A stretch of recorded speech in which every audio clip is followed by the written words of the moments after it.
তাহলে শক্তির সংরক্ষণশীলতা বোঝার জন্য আমাদের যে জিনিসটা বুঝতে হবে, আচ্ছা আমাদের বুঝতে হবে গতিশক্তি, বিভব শক্তি, আমাদের বুঝতে হবে গতিশক্তি এবং বিভব শক্তি। দেখেন আমাদের বুঝতে হবে গতিশক্তি,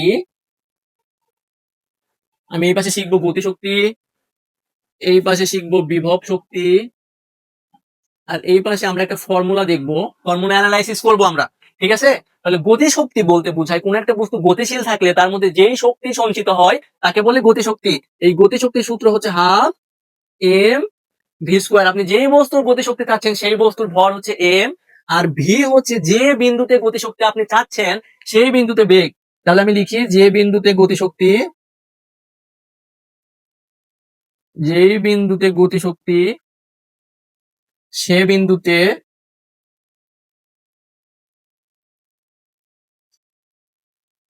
তাহলে যেই বিন্দুতে গতিশক্তি সেই বিন্দুতে বেগ। আচ্ছা এবার দেখেন বিভব শক্তিটা কনসেপ্টটা কিভাবে আমি একটু ঈদে বোঝাই। ধরেন এখানে একটা বস্তু যাচ্ছে, এরকম যাচ্ছে, আপনি এই পয়েন্টে এর গতিশক্তি জানতে চাচ্ছেন, এই পয়েন্টের বেগ নেবেন আপনি, এই পয়েন্টে বস্তুর বেগটা কত হয়েছে সেই বেগ হচ্ছে এই বেগ।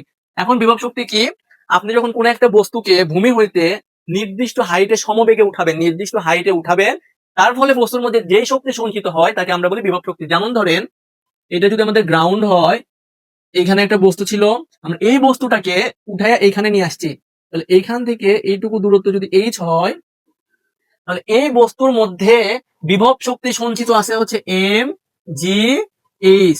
এইখানে এম হচ্ছে বস্তুর ভর, জি অভিকর্ষ ত্বরণ, আর এইচ হচ্ছে উচ্চতা। এটা কোন উচ্চতা, এটা সরণ না, এটা সরণ না বা উল্লম্ব সরণ নয়, এটা হচ্ছে আমাদের উচ্চতা। কোন উচ্চতা, ভূমি থেকে যত উচ্চতায় উঠাইলাম, তাহলে এই এইচ এর পরিচয় হচ্ছে ভূমি হতে উচ্চতা, ভূমি হতে বস্তুর উচ্চতা। এই উচ্চতা উল্লম্ব, এই এইচ উল্লম্ব সরণ না, ভূমি হতে বস্তুর উচ্চতা, এই এইচ হচ্ছে ভূমি হতে বস্তুর উচ্চতা। আচ্ছা এইবার এইবার একটা জিনিস দেখেন, আমরা যখন শক্তি নিয়ে কাজ করি, শক্তি সেটা গতি শক্তি হোক বিভব শক্তি হোক, এই ক্ষেত্রে আমরা চিহ্ন নিয়ে কনসার্ন হব না, কারণ আমাদের এটা হচ্ছে স্কেলার রাশি, এটা হচ্ছে আমাদের স্কেলার রাশি, এই জন্য আমরা চিহ্ন নিয়ে কনসার্ন হব না। এবার দেখেন ভূমি হইতে উচ্চতা, এখন একটু আগে আমরা যে ফর্মুলা দেখছি এই ফর্মুলাকে আমরা লিখি, দেখেন ভি স্কোয়ার ওয়াই অক্ষের জন্য লিখতেছি, এই ফর্মুলাকে ওয়াই অক্ষের জন্য লিখতেছি, আমরা ওয়াই অক্ষ নিয়ে কাজ করবো। V square equal to U square plus minus twice G H. Plus হইতে পারে এক কেসের জন্য, অন্য একটা কেসের জন্য মাইনাসও, কেসের জন্য মাইনাস হইতে পারে। এই এইচ আর এই এইচ কিন্তু এক জিনিস না। এই এইচ হচ্ছে, সূত্র খেয়াল করেন, এই এইচ হচ্ছে ভূমি থেকে উচ্চতা, ভূমি থেকে বস্তুর উচ্চতা হচ্ছে এই এইচ, আর এই এইচ হচ্ছে উল্লম্ব সরণ। এই সূত্রের এইচ হচ্ছে আমাদের উল্লম্ব সরণ, উল্লম্ব সরণ, যার দিক কোন দিকে হবে, আদি বিন্দু থেকে, আর দিক হবে আদি হতে শেষ। আপনি এটা গণনা করবেন, আদি হতে শেষ, এটা হচ্ছে দিক।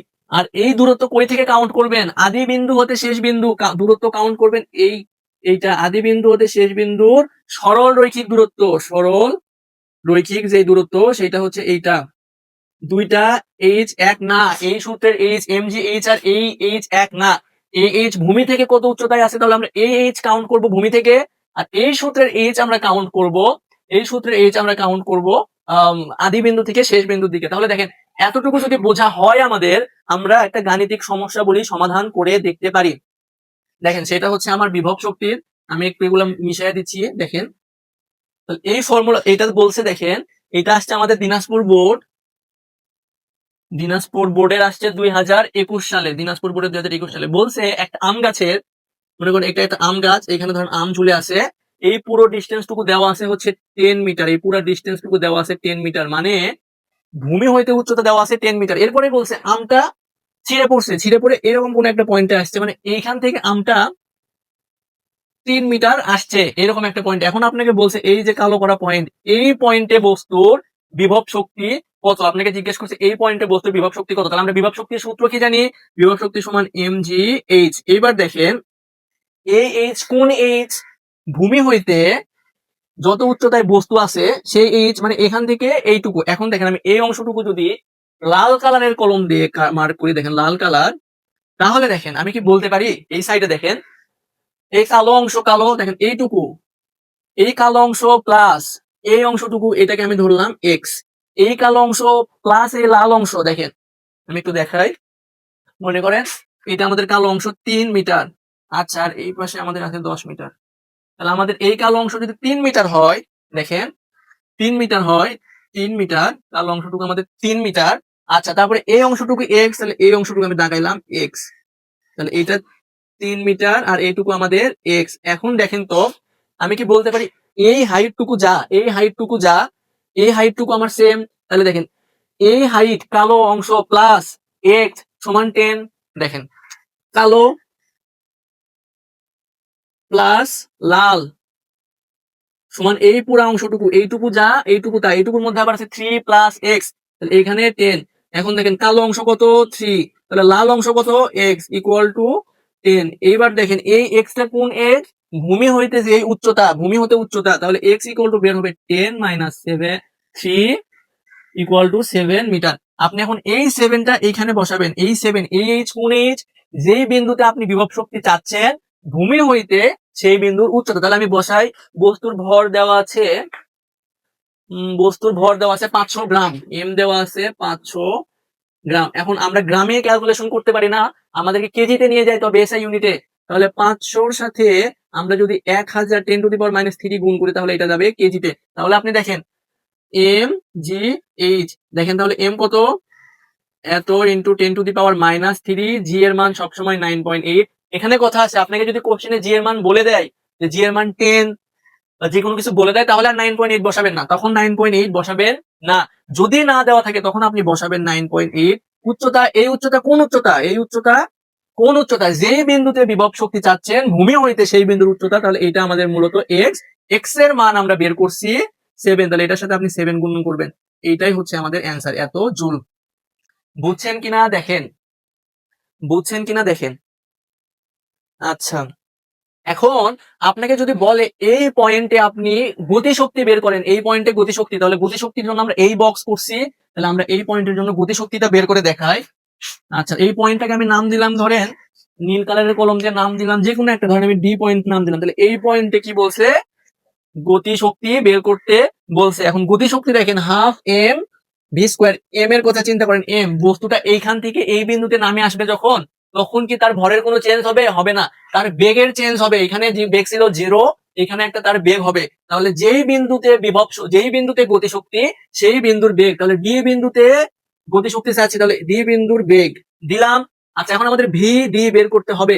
এই যে ফর্মুলা থেকে আমরা ভি ডি বের করব, দেখেন V square equal to U square plus twice G H. Plus কেন হইলো আমরা ইতে দেখছি, আগের কেস 1, এটা আমাদের কেস 1 এর ক্ষেত্রে হচ্ছে। দেখেন কেস 1, কারণ আমরা উপর থেকে একটা বস্তুকে মুক্তভাবে নিচে পড়তেছি, এটা আমাদের কেস 1 এর ফর্মুলা এরকম ছিল। তাহলে এখানে আমাদের যদি ইউ 0 হয় তাহলে এটা 0, আমাদের থাকে V square equal to twice G H. তাহলে আমি লিখবো V equal to root of V D. আমরা ডি বিন্দুর ভি চাচ্ছি, যেই বিন্দুতে বিভব শক্তি, যেই বিন্দুতে গতিশক্তি, যেই বিন্দুতে গতিশক্তি সেই বিন্দুতে ভি, সেই বিন্দুতে ভি।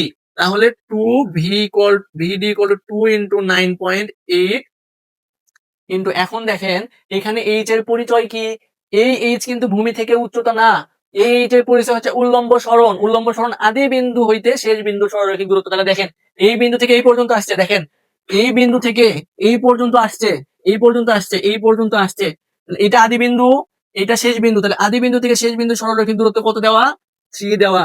তাহলে এইখান থেকে দিলে আমাদের একটা ভি এর মান আসবে, ভি এর মান আসবে 7.668 মিটার পার সেকেন্ড। এই এইচ কিন্তু এমজিএইচ এর এইচ না, এমজিএইচ এর এইচ ভূমি হইতে উচ্চতা, আর এই এইচ এটার পরিচয় হচ্ছে উল্লম্ব সরণ। আবার বলি, এই যে এই পাশে লিখে রাখছি, দেখেন এই এইচ এর পরিচয় হচ্ছে আমাদের উল্লম্ব সরণ। তাহলে এটা হইলো আমাদের উল্লম্ব সরণ। উল্লম্ব সরণের দিক কোন দিকে হয়, আদি বিন্দু থেকে এই পর্যন্ত আসছে, এটা আমাদের শেষ বিন্দু। এখানে বের করতে বলছে গতিশক্তি, তাহলে এই বিন্দু পর্যন্ত সরলরেখিক দূরত্ব। তাহলে এটা যদি আমাদের ভি আমরা একদম ভি স্কোয়ারের মান বের করব। আচ্ছা হোক, বের করে ফেলছি। এরপরে দেখেন এই সূত্রে মান বসান, হাফ ইন্টু বস্তুর ভর কত দেওয়া আছে 500 ইন্টু গ্রামে দেওয়া ছিল, এই যে 10⁻³ গুণ করে কেজিতে নিয়ে গেলাম, তারপরে 7.668 এর উপরে আমরা স্কোয়ার করলে যেটা পাবো সেটা আসবে আমাদের গতিশক্তি। আশা করি এই সূত্রের এইচ আর এই সূত্রের এইচ এর কনফিউশন আমাদের ক্লিয়ার হয়েছে। আচ্ছা, এটা ক্লিয়ার হওয়ার জন্য আমরা এই ম্যাথ করলাম। আচ্ছা, এটা ক্লিয়ার হওয়ার জন্য আমরা মূলত এই ম্যাথ করছি। এইবার দেখেন,